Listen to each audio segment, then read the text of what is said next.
Hello, my name is William Walsh, and today I'm going to be talking to you about the recent topic of professional sports regarding Indian-based team names and the accusation of racial and cultural injustices. I'll be looking at two perspectives when looking at this argument, one being from those who support the original team names and one being from those who oppose them, and looking at three claims that each side will argue. The three claims for the supporters are celebration of culture, Indian support, and league support. All the three claims for the opposers are activist claims, misrepresentation of culture, and stereotypes. First perspective is going to be talking about those who support these original team names. The first claim is that these team names offer a celebration of culture. In the 2016 Washington Post article titled, "New Poll Finds 9 in 10 Native Americans Aren't Offended by Redskins Name," Washington football team owner Daniel Snyder said, quote, "The Washington Redskins team, our fans and community, have always believed our name represents honor, respect, and pride." Even after the recent name change of the Washington football team, Snyder offered to continue to better honor and understand Native American culture. The second perspective talks about how the Indians simply do not find these names offensive. The evidence for this comes from the same 2016 Washington Post article, in which they surveyed 504 random Native American adults from across all states. The results came back that 90% of these Indians said that the names, quote, did not offend them. The final claim for the first perspective is that the leagues around these teams support them.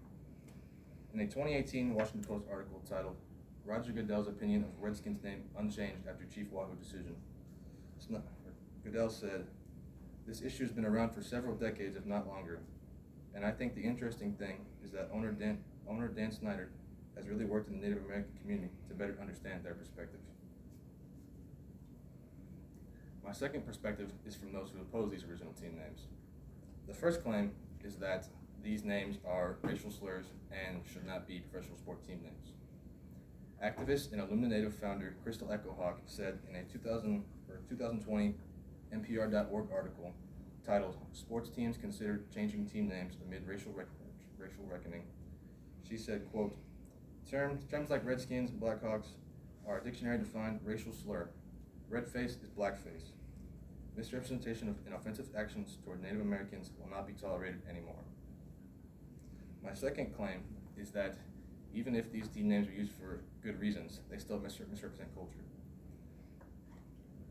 This comes from a psychological report done by the NCAI in 2020, where they wanted to look at the effects that certain logos and images affected the Native American community. They resulted that especially Native American mascots can lead to cultural misunderstandings in the Native American youth and clarifications that would have to be looked at later in life to help them better understand their culture. The third claim is that certain images and logos and traditions can lead to stereotypical activities and increased hate crimes. Certain fan traditions, like the Redskins face painting and the Chiefs tomahawk chop, have received backlash over the years for being offensive and undermining culture. Many protests have sparked out of these, and the protesters claim that it enables hate toward the Native American community.